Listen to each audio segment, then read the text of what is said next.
Hello and welcome back to WA Real. I'm your host Bryn Edwards. WA Real brings you real and authentic stories from fascinating people here in Western Australia. Stories to inspire and guide you to take action to be all you can be. Today we'll be going beyond the physical to the non-physical realm and considering energies and intelligence potentially much bigger than ourselves with my guest Marina Kirk. Born and raised in Western Australia, Marina describes herself as a witch, shaman, medium, seer, fairy, goddess, priestess, writer, runner, cook and mother, and much, much more. Her training and education has evolved from New Age practices to psychology and psychiatry, counselling and mentoring, and now is involved to the heart of channeling. The essence of her practice is soul retrieval and holding a space for clients to discover their soul language so that they can know their soul purpose and destiny. Marina, welcome to the show. Thank you. So as I said in the beginning there, you grew up in Western Australia. What was it like growing up here in WA? What are some of your fondest memories? I think it was just being able to go out into nature and have the good weather, the good fortune of being able to enjoy the weather that's gifted by Western Australia, and the freedom that we had when we were younger, when we didn't have to rely on our parents to take us everywhere. There was that, we could just go down to the local park without having our parents monitoring our every move, and things have shifted since then. But there was a lot of freedom, I think, for me as a child growing up here, for sure. Yeah, it's interesting because I'm originally from the UK. I moved here 7.5, 8 years ago. Yeah. And I asked my guests Yeah. about their relationship with Western Australia, and those that grew up here, I think it's one of the most common things. They all talk about the freedom to move around and just go wherever they want. Yeah, of course, the space, for sure. What do you think stopped that? What has stopped that? Or what has made it less of a thing? Yeah, I think obviously population, has expanded, but also media, and I think there's a lot more fears now around, stranger danger, and it's just become a little bit more public, and we're all more aware of just the dangers of letting our kids wander around without parental support, and I just think we're a bit more aware now than what perhaps my parents were sort of 30 years ago. Things are a lot more open. We have open discussions about things that we didn't have back then, 40 years ago. 40 years ago. Yeah. So there's a strong sense of, listening to the introduction again, of you helping people. Whether it's through channeling, crystals and things like that. Where does that wanting to help people part come from within you? That being of service? Yeah. I just think it's something that's been born out of something intrinsic inside of me that just wants to have something to offer this world, and I think many people feel like that. And I think in one way or another, we're all of service in some way. I've just identified it consciously, and there's a secondary gain in that, for sure. It's never just for the other person, as we were talking about earlier. The selfish need of wanting to be, it makes me feel good to see people thrive and to see people overcome challenges and to feel good about themselves and to have some, a direction in terms of where they want to go and how they want to live their life. And I love to support people through that. And it gives me a good feeling that I'm offering something to my little corner of the world. There's a secondary gain for sure, because it makes me feel good, and that's okay, because that's life enhancing. So it's not life taking. It's giving me, inspiration. Inspires me. Yeah. Is this something that's always been there for you, or something that's switched on later in life? I think I have become. It's always been there, and I've always, as a child, the games that I played, I was either a teacher or I had some kind of leadership role in the games that I played as a child. So it's always been that energy has always been there. And it's just something that I can't quite name it for you. I can't tell you why that's there. It's just a desire that's always been there. And I've always had a passion for psychology and learning about the human experience. And I've always questioned from a young age, what is life? I can remember from a very young age, being bewildered with the fact that there was such thing as existence. I mean, that to me was just, incredible, and trying to make sense of that. Just, there's so much spaciousness around that. Yes. It's pretty amazing. Yeah. Does that answer your question? Yeah. Yes. Cool. This is not a test. No, I know. It's a conversation. Totally. But Nor is it a job interview. No, I know. But it's an interesting question to ask. It's quite direct. Nobody's actually ever asked me that before. So answering that had me thinking about, why am I actually doing this, and where did it come from? I ask it because I see a lot of people wanting to help, but struggling to understand where that help comes from within them. Mm-hmm. And sometimes I just get the feeling that the help is something that they want for themselves, and they put everybody else first, everybody else forward first, right? Rather than getting that balance of helping others whilst trying to help myself on the journey as well at the same time. Yeah. It's almost like they're trying to fill a hole by looking outwards rather than looking inwards. Sometimes I get that feeling when I meet Yeah, for sure. And I think we're all wounded healers on some level, right? So we can identify with other people's issues because we know that pain inside of us. So there's that, it provides us with that empathy, that ability to connect with other people. And, and there is a fine line with that for sure, being a therapist, to not project that woundedness on other people, which sounds like that's what you're kind of talking about now, where people will seek others to fill in those holes that you're talking about. Yeah. So from outside. Yeah. But we live in a relational world. And I read something the other day about interbeing.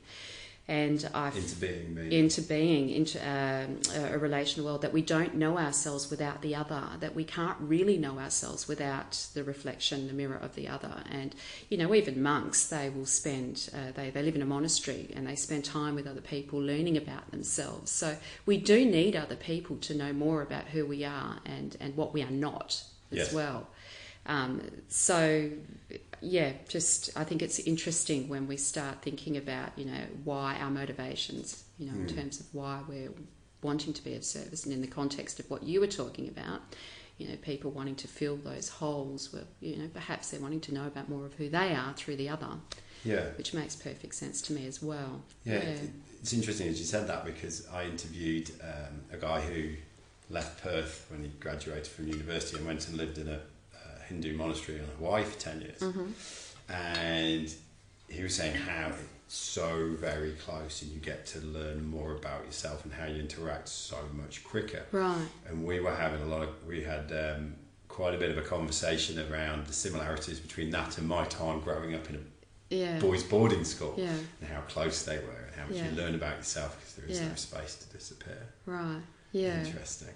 It is interesting. Yeah. So, what is the heart of channeling, and how did that come about? Yeah, and nice big question. Really, another one where I'm going to go, oh gosh. Okay, so we talked earlier about not boxing ourselves and being very careful about identities, right? What happened before we switched this? So we're talking about how labels can actually cause limitations and can stand in the way of our creative process, and so.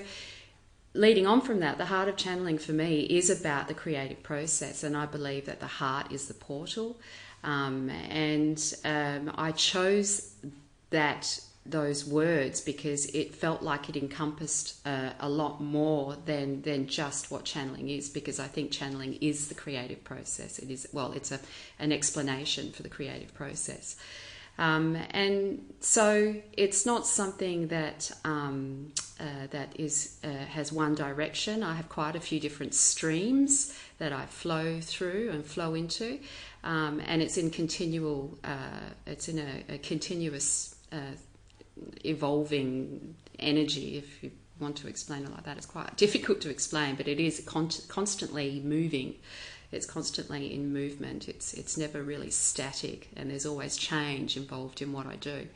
And there are some definite foundations that I that have given it that grounding. Which is what are yeah. So I do basically I do soul readings, which I really enjoy doing, and that's really to give people an opportunity to experience their own heart language. And my readings aren't traditional readings. I don't read in the context of fortune telling. Right. I utilise my therapeutic tools and which include psychology and counselling and spiritual counselling and narrative therapy and. So I'm intuitive, so I utilise my intuition as well. But really, it's to hold space for my clients to get a real sense of the direction of their own life. So I do encourage my clients to speak and share during the reading, because I think they'll get a lot more out of the reading when they do that. I do understand that some people don't want that, and that's okay. That's fine. Yeah. So that's one of the things that I do, and it's kind of like an opportunity for the clients too to get to know what I do. So if they want to do any more sessions with me or courses, they at least know how I work and whether or not it's a fit for them. And then plus they're actually getting a counselling session with me as well, which is awesome. Yes. So that's one of the things I do. And then I also teach channeling in the context of spirit guides or light beings. And I used to run 7-week courses doing that, but I've stopped doing that for now. I'm doing one-day workshops or one-day soul and spirit immersions. And I've chosen to do it like that now because I have found that people have struggled with commitment, that doing 7 weeks seems quite overwhelming for some people. And whilst I was able to find people that would commit to that length of time, I also had to recognise too that, people are on paths of accelerated growth now. People aren't as... I guess I was working from an old mindset from when I used to do this work in my early 20s. Yes. So I've had to transform that to these one-day sessions. And whilst the one-day people want people want that, quickly, and they don't want to commit to the time. There's just a different energy now. Things are a lot more fast-paced. So I've evolved into that. Sorry about it. Does that come at the expense of, do you believe, concentration and deeper learning? I was just about to share with you that whilst that is awesome to have these one-day sessions and to give people a taster, they're actually not getting the support that they would with the 7-week course, which means that we can continue to nurture and practice, and then they've got my support there to help them through that process. Yes. And because doubts come up when we channel, it's very normal, and at least with the 7 weeks, then we can start working through those blocks and those limitations and transcend them, and we can work through those doubts together. But which is virtually you're left to your own devices after a one-day session. But that's what people wanted, and so that's what I've done. It won't always be that way, though.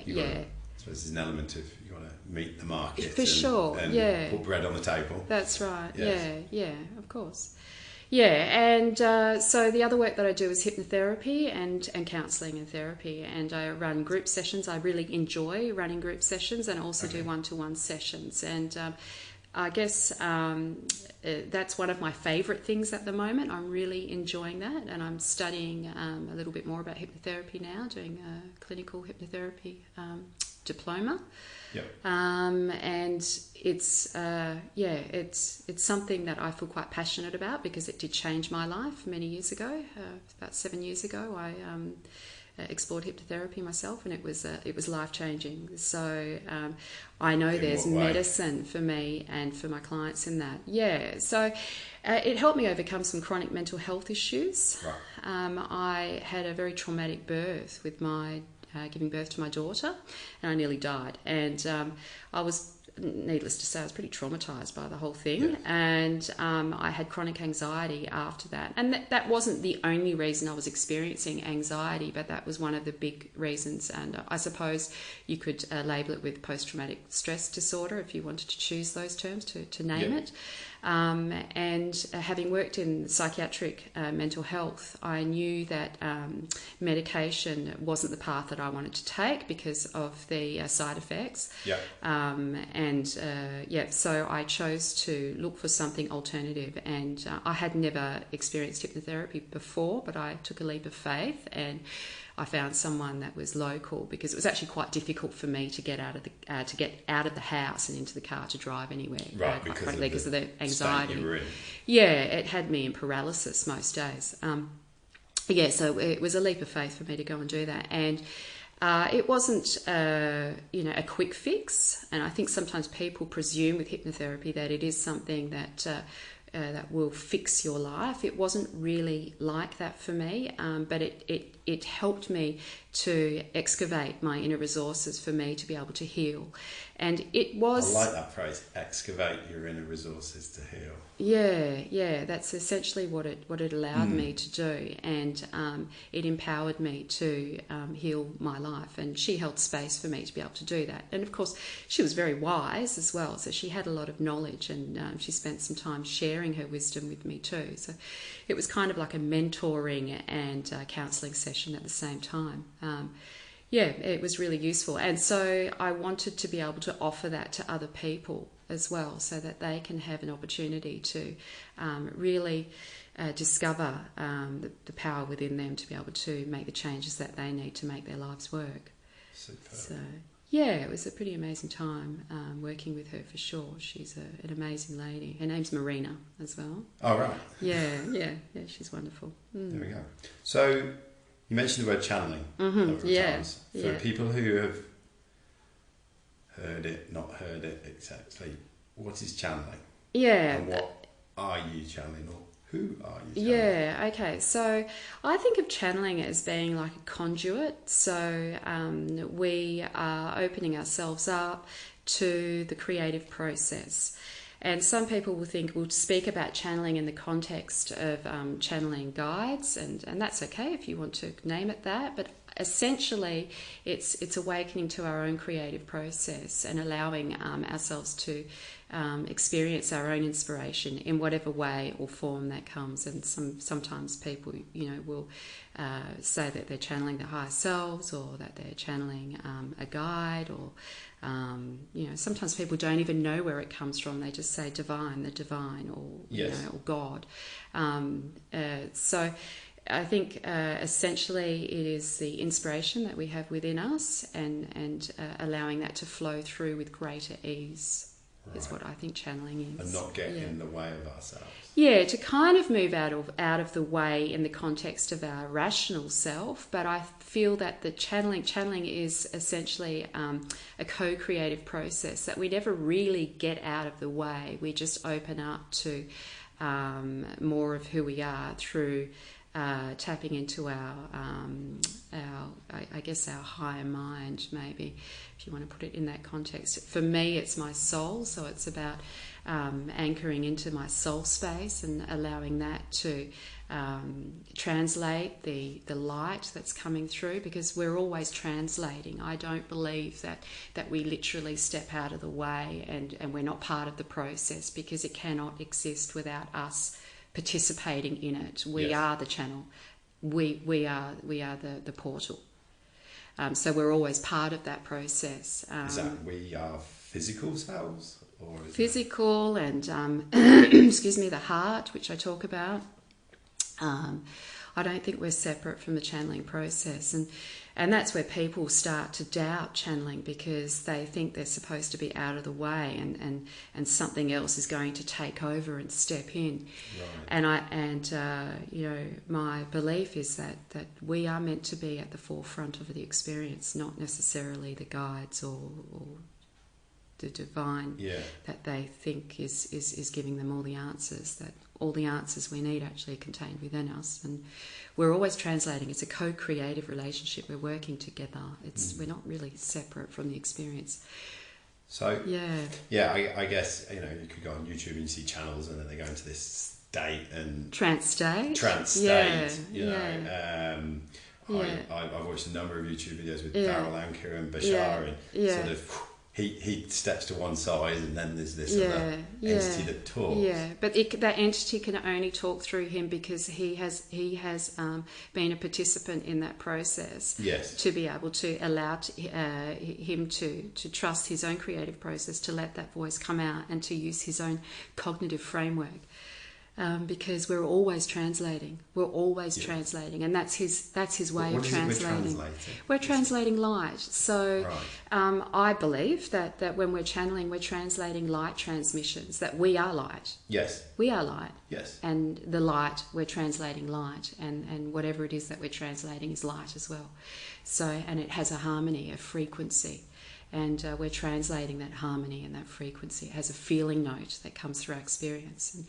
And when we're in a really grounded, heart-centered space, that translation is really clear and there's clarity there. Yes. But when we're in a space that perhaps is in a state of contraction or fear or worry about getting it right, or we might be highly emotional, it can distort the channeling. It's not that we're not channeling, it's just that our impression or our translation of that isn't quite clear. The clarity is the clarity isn't there. That it would be that would be there if we were anchored into our heart space and really open to being receptive. And that does require self-worth. And this is one of the conversations that I have in my sessions. And some people get unstuck with this because, without our openness to all of life and all of that more of who we are, our wholeness. Yes. It's very difficult to be receptive to light, because if we are contracted in some areas of our life, it will limit the information that's coming through. It will distort it on some level. We're all learning to be more open. Yeah. Yeah. It's interesting listening to you talk, because in an early podcast I met with a lady who's a Jungian psychologist, and we talked about the early parts of life. We put ourselves, we're either black or white, either good or bad, and this or that, and this and that. So we're continually narrowing our label of ourselves, so we have a constrictive view of ourselves, not reality. Yeah. Yeah, what you're talking about here, and then we're saying that at some point, midlife adjustment crisis, sometimes when you snap back open to all that you are both good and bad, kind and stingy. You can be all of those things all at once. And listening to you there just reminded me of being understanding of the fact that we are all that we are. And so when we start to accept that and open up to that, then we're more receptive. We start to value ourselves in a different way than what we did before, because to be open to perhaps channeling a light being, if you want to call it that, there needs to be a level of believing that you're worthy of having that connection, because some people really feel as though they are unworthy of that, or they struggle with that because they don't believe that they have that connection with that higher intelligence. Because you see, I don't see the guides as being something separate from our experience. I believe that we've all descended from an ascended master, that we are deeply connected with our guides, because they are us and we're not separate from them. Whilst they have their own consciousness and we have our own consciousness in this realm, that I don't actually believe we're separate, and that we're here to teach them as much as they're here to mentor us, that they've sent a fractal of their light into this earthly realm. And it's to learn about a new perspective, another perspective, or other perspectives, to evolve their experience and evolve our light as well. So it's a collaborative. I've heard choosing to spend time on Earth is almost like taking a masterclass in overcoming limitation. And that parts of bigger beings want to experience that, to go on a game of hide and seek with themselves, to overcome great limitation and learn this. For sure. That sounds pretty accurate to me. I resonate with that. So Listen to what you're saying now. If we are channeling our own creativity, is this something you would say we're doing all the time? Every moment to me is it can be used as a form of inspiration. So we can be inspired by every moment. Super special power that no, we're all have creative. And some people don't. Yeah, no, I think we're all evolving, and I think it's Eckhart has mentioned. We're evolving the universe through our own experience, right? Yes. Well, the universe is evolving itself through our experience.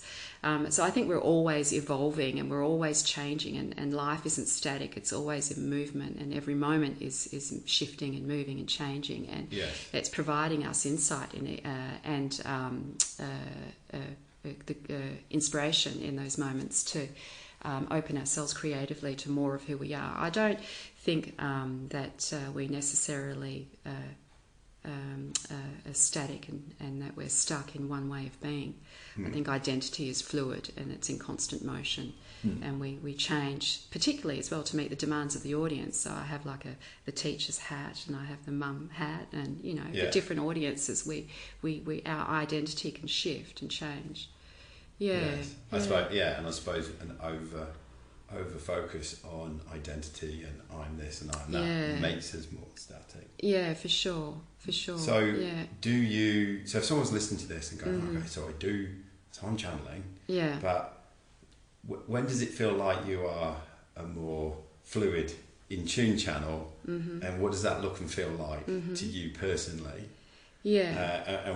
And do you know when you're slightly less of that? Yeah. So when I'm in tune, I'm anchored into a really loving space. And when I'm in that really loving space, I'm anchored into that feeling of self-worth, and the narratives that are contained within me are life-giving stories. So when I'm sharing with people, it's life-giving content. It's not life-taking content. Yes. And there's a spaciousness in that. There is an expanded view.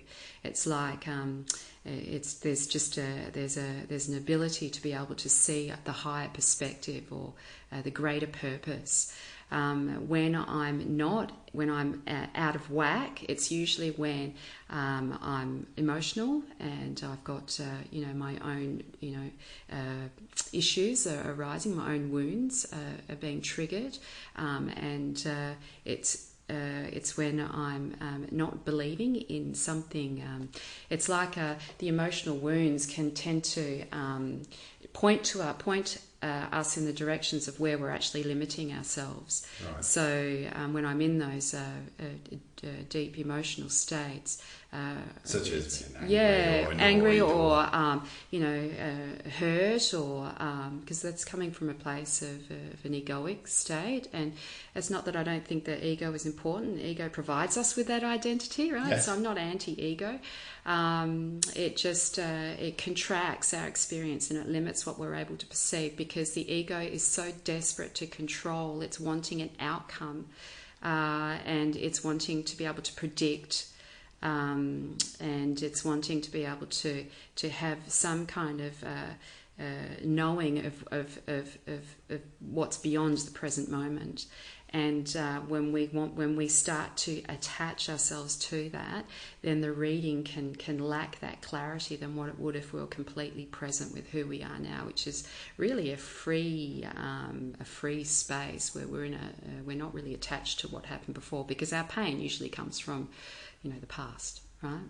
Yes. Yeah, and then worrying about how we're going to function in the future. Yes. Yeah. Depression and worry and pain is the past, and anxiety is the future. Yeah. Here we are now. Yeah. And sometimes I think with channeling as well, that people are expecting it to give them all the answers of their about their future as well. And one of the gifts I've learnt from channeling is that we have to really be present with where we are now for it to leverage us to the next step. And quite often, what ego would wants is get there straight away. Yeah, and quite often what ego wants isn't as exciting or as wonderful or as amazing as what life has in store for us, which is around the corner, which we can't quite see right now. I think sometimes when we're worrying too much or we're grasping too much, it can distort the channeling. I really like that. Great, yeah. And how does that then relate to what you referred to as the soul retrieval? And Yeah, so I do think of my work as soul retrieval. because using the word retrieval makes it sound like it's lost. and we're Yeah, bringing it so back. yeah, it's exactly that. I feel that we are, you know, it's about coming back to our wholeness. So bringing back those pieces of ourself that we've rejected or have abandoned, or you know, through guilt or shame, or you know, for all sorts of reasons we abandon those parts of ourselves. So it's really about not fixing ourselves. It's just calling back those pieces that need to be loved. Those unloved parts of ourselves that need our loving attention and compassion and understanding, and so that we can embrace all of who we are rather than just one aspect of ourselves. So yeah, it's about calling back in and loving those parts of ourselves that we've rejected, and yeah, bringing that back into our hearts again. Super. Yeah. Super. There's so much in there to think about. Mm-hmm. It's fantastic. So that is channeling, being sort of connected with your own creativity. You also mentioned almost channeling other beings or what have you. Now, Yeah. I read that you yourself have a light guide that you talk to called Whisper. Whisper. That's yeah. correct. So that's been going for like 20 years. You're giggling. What's Yeah, that? because there's such a story around that, and Go on, then. it's so amazing, and it's one of those. So I think this would provide. I'm interested to know how you connected with that, because then this will give me insight into another question I have, which is how did this all come about? And because you, it's very. I'm sorry for going on.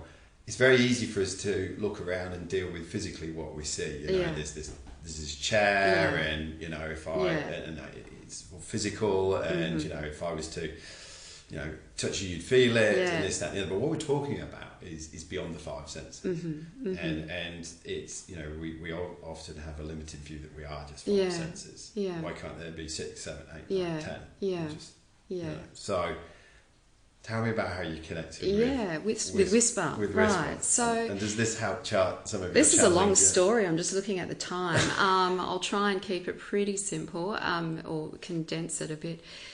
So I grew up in a house where spirituality was explored in many different ways, and my parents were at one point religious, but my dad had always had this fascination for the occult, or for spiritual things, and so I watched my parents, you know, use the Ouija boards in the house often, and I used to use them with my dad as a young person in my I suppose around about 10. I can't remember exactly when I first witnessed it, but in my teens I certainly used a board with him.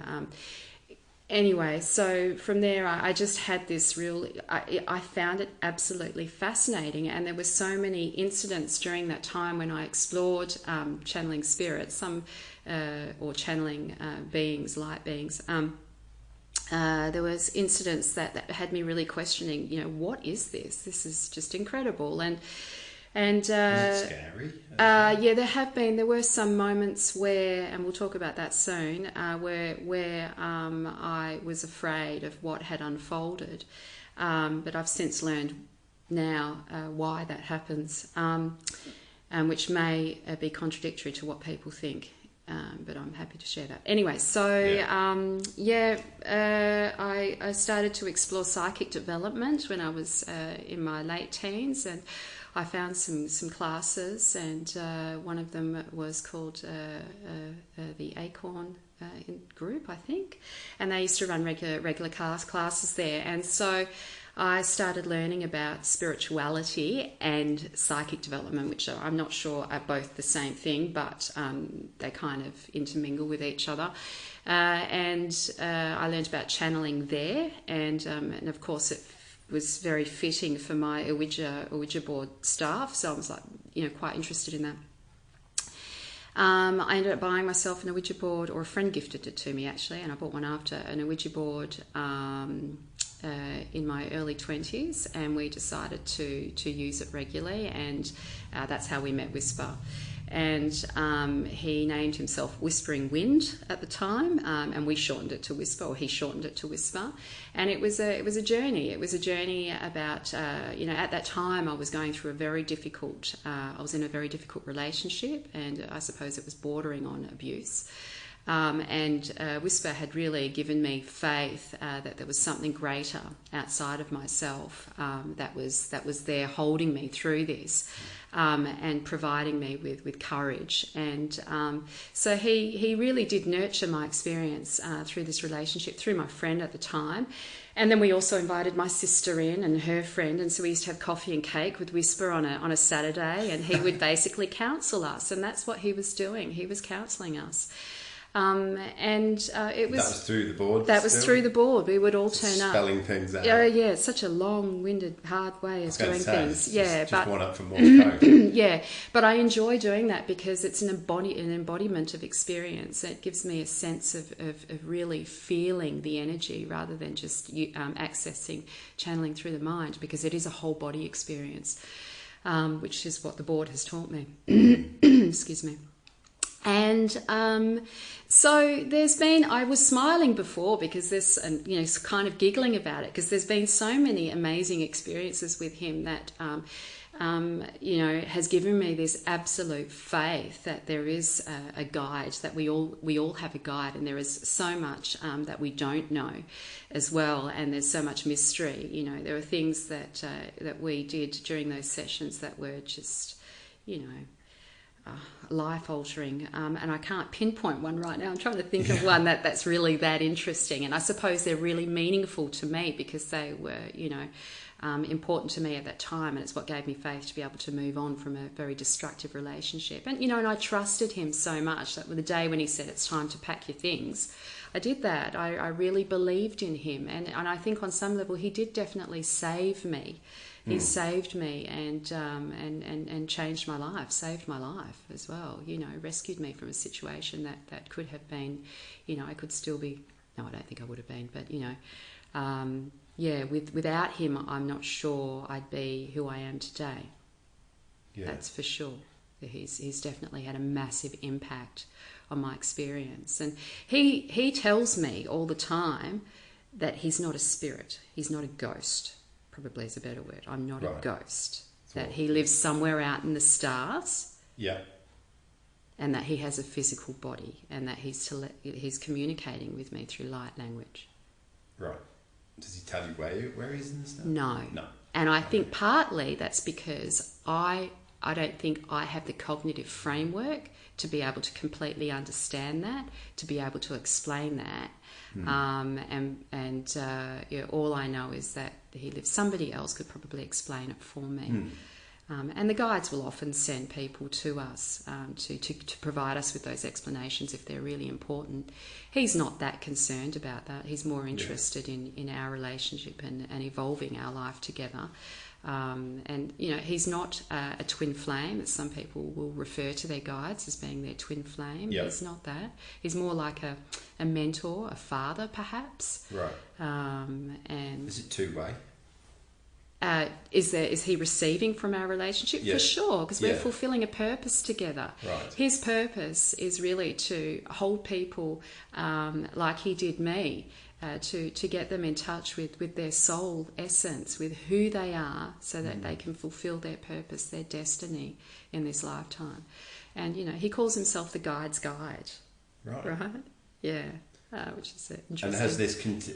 So is your sort of communication link with him continued on the Ouija board, or has it gone? So I've been channeling with him for every day since my early 20s. So it has evolved. So does that mean... Sorry. Yeah, go on. So does that mean actually sort of, sitting still, closing eyes, doing something? Yeah, I don't have to do that to communicate with him. And because it's not something I just experience in my mind, it's something I experience through my body and my senses. And, I can, he will communicate with me when he needs to, but actually what he really wants is for my soul to be at the forefront of my experience. So back in the early days, he used to spoon feed information to me, and these days it's more about really learning how to rely on my own soul energy, and he's mentoring my soul, if you want to sort of look at it from that perspective. Yeah, I get that. You know, it's not as defined as that, but that's in my cognitive framework, in my limited view, that's the best way I can explain, and the easiest, most simple way that I can explain that relationship. So, you know, in terms of how I converse with him, I love using my board. I do enjoy that. It's just a preference. I enjoy it because I love the spontaneity that comes through on the board, and I like the way in which I get to embody and feel, and it's almost like he materializes in front of me, which is why I enjoy that. But, you know, I write, and you know, I can he'll send people to me if need be. Some people meaning like yourself, right? So, you know, it's not by chance that you're here. Yeah. And I giggled before because I felt like, you know, finally he's getting some, you know, he's being heard on some level, because it's not that it matters to him or not, but, you know, he is part of this. He's not separate from it, you know. Yeah. And do we all have a guide? Yes, that's what I was saying before. I believe that we have all descended from an ascended master, that we are not separate from our guides, that we all have a guide. We are a fractal of light, and we have a soul family. And I can't explain it better than a picture that I have in my mind, and I don't even know if it's accurate, because, again, I feel like I'm limited cognitively to be able to really to explain it in the perfect way. But, you know, I see a ball of light, and the light spreads, and my guides and your guides are closer to the centre of that light, and we're more on the sort of outer skirts of the light. But there's no separation between that. You know, we're not actually separate from each other. That we're all sort of connected in that way. We're not. We're constantly. You know, we're connected. It's the best way I can describe it. And so. We're not really separate from our guides. We are just an extension of them. But obviously we have our own consciousness in this realm, just as they have their own consciousness in the star planet, wherever Whisper has chosen to live and chosen to manifest in physical form. Yeah, he says he has a physical form. Yeah. You mentioned earlier on there have been scary bits of it. Yeah. Because, I don't know, there's... times this can seem like a scary thing, so I'm interested to hear So, and I think it's mainly been using the board. I've had some interesting experiences, and what I've come to learn from that is that more often than not, it's actually my fears that have been mirrored back to me through my you know, not being anchored into my heart space. So it's basically my shadows that are coming back, that are awakening, that want to be heard and loved and seen. And in there that needs to be. Yeah, it's just basically, for use of a better word, but, you know, it's basically our shit being thrown out onto the board, and then people want to, you know, not want to take responsibility for what's coming up, because we are the portal. Yes. It's coming through us. We're always translating. We are translating the impression. So it's actually coming through our own cognitive framework and our own, energies. So whatever that we see externally that we might be afraid of. So some people, you know, they're afraid of entities. There's going to be these low entities that I'm going to channel. And, you know, I actually believe that they're just mirroring back our own stuff. And when we start working on our stuff, those energies will dissipate and will disappear. Yes, because you move to better. I just truly believe that we're not separate. So whatever's being made manifest on the board is really just an expression of our own shit, of our own stuff that we need to love and heal. So it's almost like having it laid out nice and clear made manifest for us. Rather than bumbling through life. repeating the same sets of behaviour, and Something then after like 10, that. 15, 20 years, finally, the penny drops. So. I mean, I know I've been working through my shadow self through a very interesting method, using an Ouija board. I mean, that's an interesting way of doing that. It's not the only way. Yeah. But it has taught me about the ways in which, my shadow interferes with the channeling process, and it's not necessarily, bad energies. It's my stuff. It's your stuff. It's my stuff. Trying to get in there. Wanting to be seen and heard, that's limiting, that wants to be transcended, that wants to be loved and taken care of and accepted, and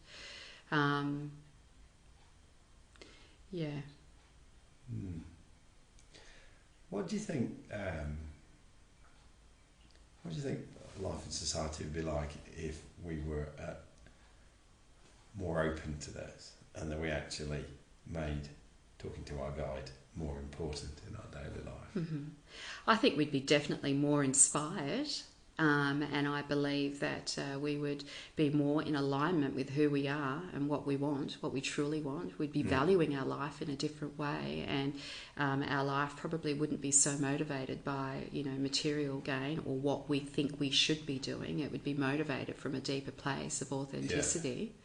For sure, and I think we'd be a lot more kinder to each other. We'd be far more loving and more generous with our time. We would be more giving and more accepting and more tolerant. And it would certainly make us think about stuff bigger than ourselves. Oh, for sure, yeah. Yes.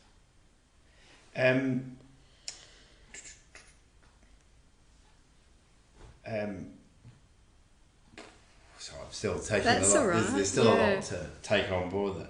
How has your interaction with channeling, whisper, Ouija board, everything, how has that shaped your view of life, death, and possibly everything in between? Mm-hmm. Yeah, so I know there's something more. Exactly what that is, I'm not entirely sure, and I think the information that we have outside of ourselves, say through books and YouTube and whatever else, Google, I don't think is entirely accurate. I think it's a perspective of what it could be, of an impression of what it is. I do believe that we are, we're not just our physical bodies, and that we have consciousness outside of our body, and that when we die, that consciousness still exists. And having lost my father, and one of the things that he, when he passed, before he passed, he used to joke around about haunting us, and he's into the occult. This was his thing, right? So I've had communication with him since he has passed, and it's not regular. It's not something, I don't choose to channel him. It happens very spontaneously, and he has taught me more about that than whisper, perhaps. He's been more has been teaching me about what happens, which is still not entirely clear. But the fact that it happened. His way of reaching me. No, that's right. His way of reaching me has been really incredible. There was a time where I spent 48 hours pretty much between worlds. I had one foot in this world and one foot in his process, which I call it a kind of like a process of retribution. And I don't think that's the correct word for it. And again, it's because I can't find a better word to explain it. Long story short, I had this dream, and it was really shamanic. I was in in the underworld, and there were snakes everywhere, and there was a witch doctor, and it was a place of deep healing. I knew, and there were plenty of shadows there, because we know when we heal, we have to face our shadows. Lots of shadows in that place. And then my dad came to me in that space, and he had basically said to me that he'd made a mistake, and I couldn't work out, when I woke up from that, I couldn't work out what that was. My initial thought was, oh no, does he owe money somewhere, because we'd just received this money from selling his house, thinking, do we have to pay this money somewhere? Like, has he forgotten something that he owes money to? I wasn't sure. I didn't know. But within about 4 hours, I was then in between worlds, waking, and I'm awake for during this time, where he was going through this process of, healing and just evolving his heart through really facing the consequences of all of his actions and all of the decisions that he'd made and how that had impacted on other people's lives. And it was a painful process, but it was karmic. It was a karma that he was facing. He had to face his own karma around that. And it was a loving process, though. It was to evolve his heart, to help him find that compassion again. And so he spent some of that time communicating with me about forgiveness. He wanted me to forgive him. And I didn't have the perfect relationship with my father, but I didn't feel like I needed to forgive him. But that's what he was facing, the consequences of what he did. And so that was a 48-hour journey for me. I'm sure time doesn't exist in the same way wherever he was. And it gave me some insight about how important it is for us to work through our issues in our life, because I think it's far more intense when we pass over. Like, we don't get to escape it. Yes. We don't get to escape. We get distracted by. I presume they don't have in the next place Facebook and Instagram. Right. And all the distractions of course. That take us out of ourselves and focus out here in the external world. Yeah, that's a great way of explaining it. Inside, I have this. I have this growing little theory at the moment that religion was a great ruse in making us think that God is outside of ourselves when really creative force is inside of ourselves. Yeah. And now I'm beginning to think that the internet is a great ruse in terms of it portrays all the information outside of us in the phone or something like that. When, as you so beautifully put earlier on about, what was it with the hypnotherapy about reconstructing or regathering the parts inside of you? Calling them back in. Yes, and revealing ourselves to ourselves. Yeah. And so the internet's a great ruse in making us think outside when a lot of the answers are inside. Oh, for sure. Actually need. Yeah. I mean, sure, if you want to know when the bus is going to arrive, it will tell you. Yeah, if you want to know when the film's going to start, it's going to tell you. You're not necessarily going to channel that, but the stuff you really need to channel in terms of where you need to go and who you are and what you need to do is inside. It's not out on Facebook. It's not.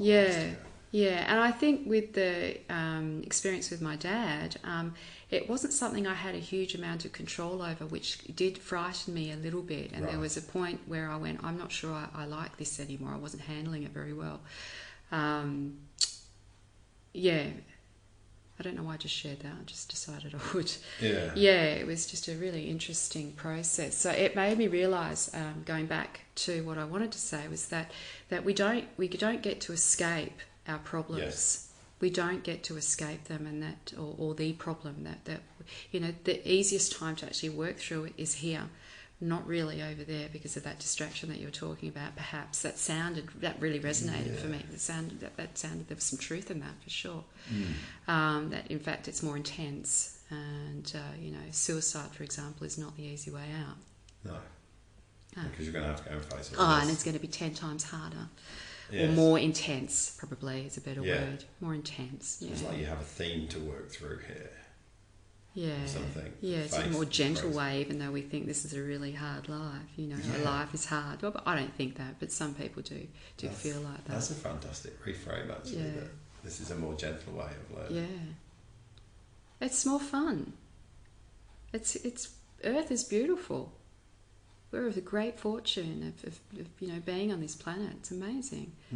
It's just amazing. It seems to get lost that at times, doesn't it? Yeah, which is why I love witchcraft, which is why I'm really attracted to witchery, because it does reconnect me with the planet and with the all the elements and that physical experience of being here, which is an absolute blessing for sure.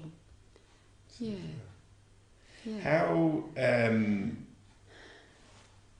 How do you keep yourself grounded? Because I can imagine it would be quite easy to disappear or be kind of stuck in your head or where your heart or wherever it is. How do you do that? Keep yourself grounded and still navigate every day. Yeah, so being grounded is more about being present, about being in the moment. And I have moments throughout the day where I'm grounded and where I'm not grounded. Yeah. I think it's really becoming conscious of what being grounded means and really getting a sense of being present. And when we have that understanding, it's easier to recognise when we're not grounded, so we can then bring ourselves back to the present moment. I do find going out in nature incredibly helpful. Running, I love to run. Yes. I find that really grounding, and just bringing the air into my lungs, the light on my skin, the sunshine, the trees, just the atmosphere. It brings me back. Oh, it's amazing.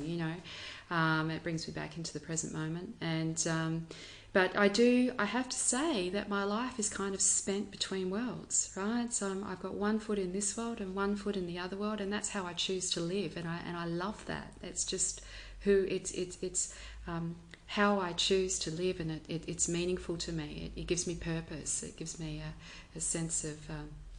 I just know that I'm multidimensional, and I love that. Yes. Multi-passionate, multi-dimensional, and that's just the way I choose to live my life. And I guess on some level, I suppose, I can't. I could deny it, but I'm sensitive enough for it to just it's almost like I can't shut it off, but. Yes. I can if I watch the TV perhaps, or if I focus my awareness on things, but it always comes back to me. It's a knowing that always comes back. I live between worlds. I'm one foot in this one and one foot in that one. Yeah.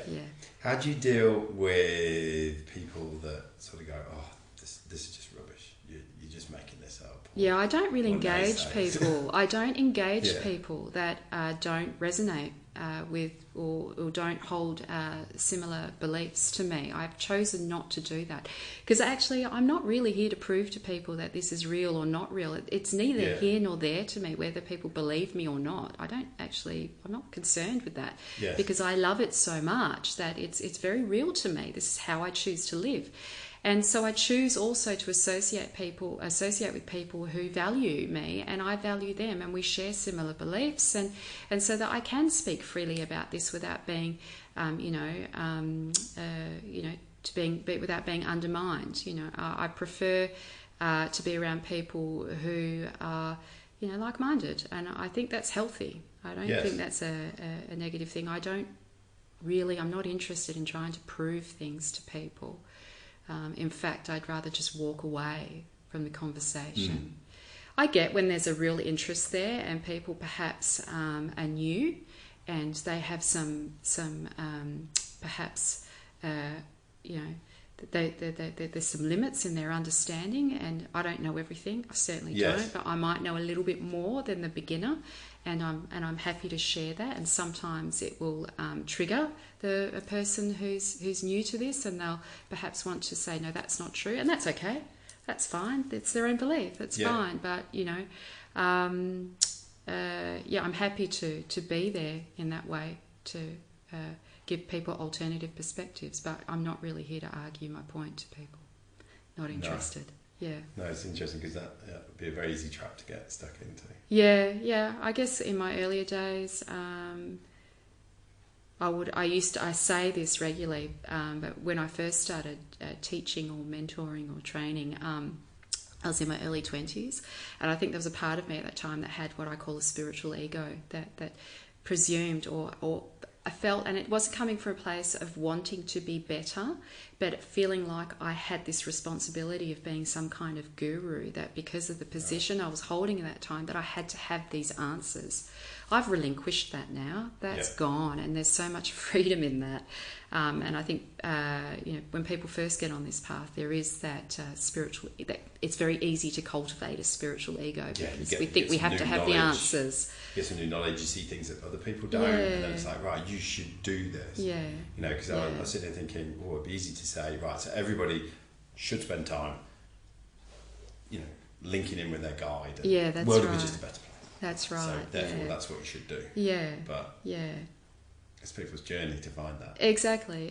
And people have their own explanations of the guides as well. And I find that my explanation can trigger people at times, because I think, what I've learned from Whisper is it's about taking full responsibility for our journey, and that, we all kind of, some of us, and I've done it too, that we'd like people to come down and fix things for us, and a guide, that I think there is a kind of a belief out there that these amazing ascended masters are going to solve our life and they're going to fix the planet, and actually it's up to us. It's up to us. We're the ones doing that. We're at the forefront of the experience, not the guides. What does the next sort of 3 to 5 years look like for you with this? Do you have any plans, or are you just happily on the journey? Such a curious question. I have some resistance to answering that, because I am a devotee of the creative process. What I think today may not be how it's going to look in 5 years' time. So for me right now, what I'm really interested in is learning a whole lot more about hypnotherapy. I'm very excited about that journey, and I feel like that's the direction that things are going for me and for my clients, the people that I'm meant to work with. But in the context of soul immersion, I'm really inspired by holding space for people to be more of who they are, more of that authenticity. And I know that's kind of a buzzword at the moment, but I guess the best way to describe that is just to be real, just to be real with who they are in the moment, and to my motivation for the next 3 years perhaps is to hold space for people to really, and for myself, to live the life that we love, to discover what that is, and to feel courageous enough and brave enough to be able to do that, and to support people as they do that, and myself. I'm very lucky. I've got this really good, strong connection with Whisper. He supports me in doing that, and I share that with other people. Through me, he supports them too. It's interesting you talk about having to put brave and courageous in the same sentence as being real and authentic. That you need to be brave to be authentic. If you actually strip it back, it sounds counterintuitive. Why would I want to be anything else? There's so much that pulls us away from that. And I think I would agree with you in the fact that there is more of a need from people for a more real and authentic experience, interaction, relationships. There's no accident that I called this podcast WA Real, because I wanted to have real conversations with people here in Western Australia. And I'm meeting people, I really enjoy it because you're having real conversations, and you're talking about making authentic, real space for people. So I do think there's a groundswell of that. I love that groundswell. It's such a great word. It's a fluidity for sure. A groundswell of something real and authentic, away from some of this life scripts and stories that we are given, that I for one played along with them, and then all of a sudden they don't work, and there I am in a very different place to where I was going to. Excuse me, and I don't know, my throat's closing up now, but excuse me, I think courage, that courage that I'm talking about is about risk taking, because part of the doing what we love and living the life that we love means taking risks, and it takes courage to do that. And often we can disrupt, we can be in some discomfort before we actually land on the other side of what it is that we're wanting to create. That does take some bravery and some courage, because we don't always make those people around us happy. When we do that, they can be affected by the choices that we make, right?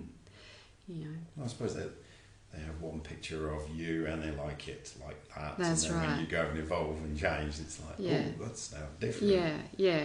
Yeah, of course, because then they're forced to interact with your energy in a different way, and some people will choose to stay, and some people and evolve with you, or go or fight tooth and nail to keep us the way that we. Yeah, that's right. Yeah, indeed. Yeah, super.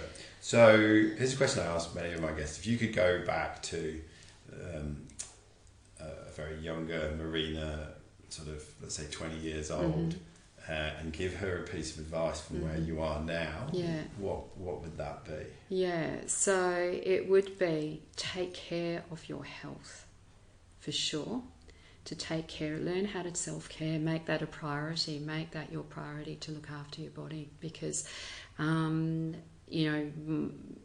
your body is the greatest, is the vehicle from which you can actually start manifesting what you truly want. And if I'm not taking care of myself, then it's going to limit what I'm capable of. Like it. Yeah. And for somebody out there who's, I don't know,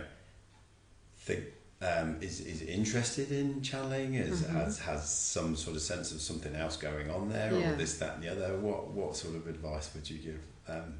What advice would I give them? Is to really get to know their heart, to anchor into, learn what it feels like to be receptive to love. Yeah. To be receptive to love, and to explore their own heart in the context of their own self-worth and their own love. Super. I know that's very broad, but essentially that's where the clarity comes from. It's your advice. Yeah. There you go. Yeah. So if somebody's listened to this and they're thinking, well, this sounds great, I want to come and see Marina, come and talk to her, maybe have a session, maybe learn how to become open up their own channel, how and where would they find you? Okay, so I have a web page that they can find me on, which is www.marinakirk.com. Really easy. Or they can find me on Facebook, Marina Kirk, The Heart of Channeling, and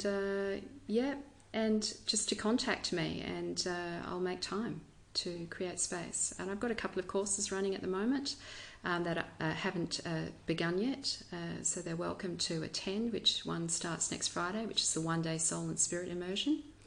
And then there's another one where we deepen the experience. I've named it We Are the Light. So we learn to embody the light, and really learn about what co-creating means. And so they're two courses that are available that are on my Facebook page. Actually, you'll find the events there, and they're welcome to contact me regarding that. Any questions is fine. It's no problem. Yeah. Well, Marina, thank you so much for taking the time to talk to me and sharing this space and conversation, and then sharing it with the listeners. I'm hugely, hugely grateful. Often at this point, I try and do a quick mental recap of things, but there's just so much in there today. Right, okay. I will probably be listening to this again over the next couple of days, just to let it all sink in. Great. It's been fantastic for me personally. Thanks. Thank you. And I have no doubt for my listeners out there. I hope they enjoy it. Tons to speak of. Great, thanks. Yes. I've enjoyed it as well. Thanks for holding space for me. It's been helpful for me to clarify, which was my intention as well with you being here, to help me clarify what it is I actually do, which is in constant evolving spaces. Yes. Thank you so much. What you do now, it'll probably be different next week. 5 years time probably. 5 years time. Yeah. Marina, thank you very much. Thanks so much. Thank you.